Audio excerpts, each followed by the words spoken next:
Hey everyone, it's me again. I hope you're enjoying the rest of your day.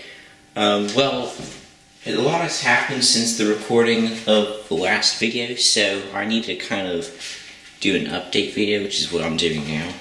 So, after the recording of the GoPro video that I did, which will probably be just a couple of days ago, I had put the Fisher up for sale. Because usually when I put my washers up for sale, I usually don't expect them to sell that quickly. Like usually it takes about a month or two for my washers to sell. But I hit like an extraordinary record of 2 days. I was able to sell my washer in just 2 days. That was pretty incredible. So unfortunately the Fisher is now gone. It's gone to somebody else's home. But I mean that's good. So. But hey, it's not all bad news, because if we come over here, I've got another one. But this one's different. This one is very, to me at least, it's a very unique washing machine. This is a Fisher & Paykel Aquasmart washing machine. Now, I actually didn't expect to have this one. It was actually, my parents surprised me with this washer. I actually thought it was very nice of them, but I was totally surprised when I saw that it was an Aquasmart, because, you know, to be honest, I kind of forgot that Aquasmart was a platform of these Fishers, because, I mean, I've never really been into their impellered washers, but this one's not. I know it looks bad. I mean, it's missing 3 of its suspension rods, and the bearings are also bad. You see, you can hear them. Apparently the person who owned this tried taking it apart to fix it, so there were a couple of things in here, like the stator was already in here, the stator wheel, for instance, was already, and you can see where it leaked. But I mean, this one's a work in progress. It's probably going to be here for a while, but and I was actually borderline going to take this one for parts, because it's kind of a bit on the rough side. I mean, the lid has specks all over it, and the cabinet has a dent in it, so it's not exactly in good condition, but I mean, it's still a great washing machine. I've never owned one of these before, so you know, I kind of don't want to let this opportunity pass, because I don't know when I'll ever come across one of these again. Yeah, I think this thing, yeah, compare it to that. Just to show you guys briefly, I'll get in more detail with it, because it does take power, and that's always good. It's a very simple washer. It's only got one option, and it's got your scrolls and your select buttons and back buttons, and then we have all the cycles. We got 2 separate cycles. We got a rinse and a spin, and then some additional lifestyle cycles. Those are 18 custom wash cycles, and then a couple of settings. So if I ever get this running, I'll probably go more in depth with all of those options. I don't have enough money to fix it right now, but maybe later I will. So that's what the case with this one is. Now with the Fisher being gone, because it's kind of impossible to run this laundry room without 2 washers now, it's kind of how it is now. I put the Whirlpool back in service, because the only thing that was wrong with it was it had a leak in the water valve. I should have shown that in my last time-lapse video. I time-lapsed this machine doing a full wash cycle, but at the very end I showed the leak, but I forgot to untime-lapse that bit, so it would have been too quick to see. But that was the leak, and it's still leaking, but just not very much. You just have to remember to turn the water off every time you use it. Otherwise, in the morning there'll be a puddle of water below the washer. So, although yesterday something did happen. I turned it on for a cycle, and I discovered that apparently the hot water solenoid is dead. It's not working. I tried making sure the water was on, making sure the water wasn't kinked, the hose wasn't kinked, and I tried turning it through all of its different functions. And I just turned it to hot, and I couldn't hear the solenoid. Usually you can hear it, and yeah, it's dead. It's not working. So this thing, once again, is only taking cold water, because that's how it was when I first got this. It was only taking cold water because the hot water was stripped. But yeah, that's what's going on with this one. Still works like a treat. I mean, yeah. This one hasn't changed, and well, that's what's going on with this one here. And by the way, I found a water valve for this. I can't believe I found one. It took me like 4 tries, and I finally found one with some assistance. And it's kind of expensive, so I can't buy one yet as well.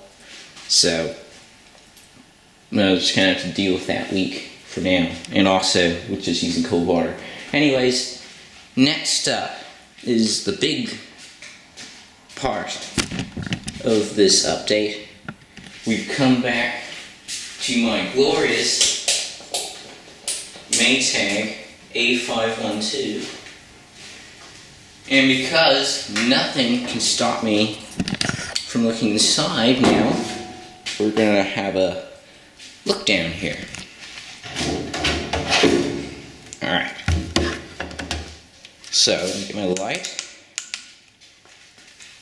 It was a bit filthier before, but I cleaned it all up, so it looks nice and clean now. Although I couldn't really reach in the back there. Maybe I should have taken that back door off. I mean, it probably would have made it easier to get down here. But you can see it's in really good shape. Well, the motor's still bad, but I got it all hooked back up just so that's all in one piece. I don't know if this is original, this tube here, because I mean, who puts a garden hose for the bleach dispenser? That's kind of weird, don't you think? I would imagine it would be rubber. So, yeah, I mean, there's your sticker there. This one has an earth wire. I don't know if all of them do, but for some reason, most of the American appliances here have earth wires. Like my Whirlpool, it's like 3 earth wires, and like one of them is connected to the transmission. It's like you can't pull it out. You can't pull the transmission out by just tipping the machine over. You have to take the cabinet off to get the earth wire removed, otherwise it won't work. But yeah, there's your pump. I think. My camera can't show you the belts. I imagine the belts are original. They're in really good shape, I believe. And that's the motor pulley right there. And there's the weird wheel thingy, forgot what these are called, that turns the gears in the transmission. And here's your pump. And the 2 pad thingies that protect the cabinet when it goes out of balance. There it is. And also, I cleaned the tub ring, so now it doesn't have, ooh, that was a little more difficult to press, but I I've cleaned the tub ring so now it doesn't have that hard sediment all over it.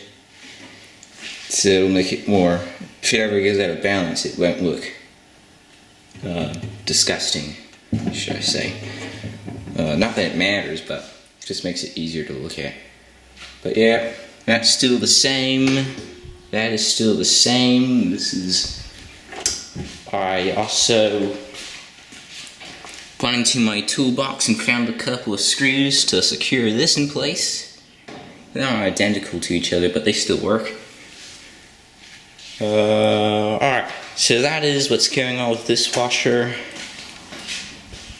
And also, I figured out how to disable the lid switch, but I am aware that it disables the out of balance sensor, so I don't know if I'm going to do that yet. I'm still deciding. Alright, so why have I brought this out? Well, the reason I brought it out is because upon selling the Fisher, I got enough money to buy a new motor for this washer. And in case you guys don't know, because I mean, we're in New Zealand, the motor cost $6.75. That was probably my biggest purchase yet, but it was very worth it. Because, I mean, we're talking about a Maytag here. Maytags are like very high quality appliances. I'm not going to let this one fly by. So, the new motor, I don't know. Maybe it'll be here within a week. I don't know. I just have to... I'm in full trust of all the shipping and also the guy I bought it from. It's brand new. That's good.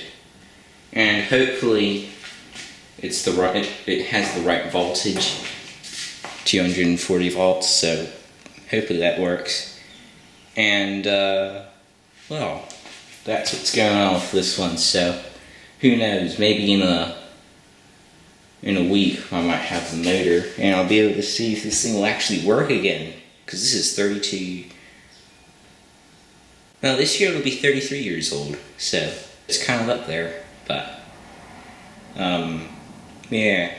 And also the other thing is, this is kind of where I lead into what I'm doing for part 2 of my 100 subscriber special, because I was originally, here's what my plan was.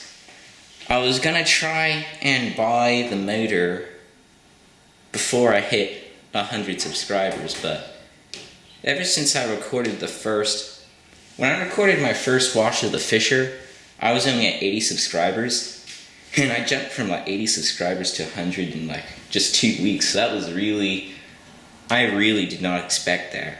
So that was like, that plan didn't work, so that's why I had to use the GoPro video as part 1. But for part 2, I was thinking that I could master the ways of live streaming, and once I get the motor, I would live stream me fixing it. So, I mean, it's not definite, but I mean, it's worth a try. We'll give it a try. So, that's what my part 2 plan was. Otherwise, I don't know, so, yeah. Well, that's all the updates finished. I don't think there's anything else to talk about. Yeah, I don't think there's anything else to talk about. So, just as a quick summary, the Fisher's gone, the Whirlpool's there, and it's not working 100%, but it's still working. The Bosch is the same. I've got another Fisher, and the Maytag is very close to being fixed. So that's what's going on, guys, and hopefully everything works out with the Maytag, and we can only well, first of all, I'm hoping that the motor gets here, and then second of all, we can only hope that it's the right motor and that it doesn't blow itself to pieces, should I say, because, yeah. Well, that's about it. Thank you very much for tuning in, and I think when the motor gets here, I think that's probably going to be my next video. It all depends on how long things take. I might, if it takes a bit, I might put up a full cycle of the Whirlpool or something. Otherwise, you might expect a live stream video. So, yeah, that's what's going on. So, thank you very much for watching. I'll see you in the next video. Bye for now.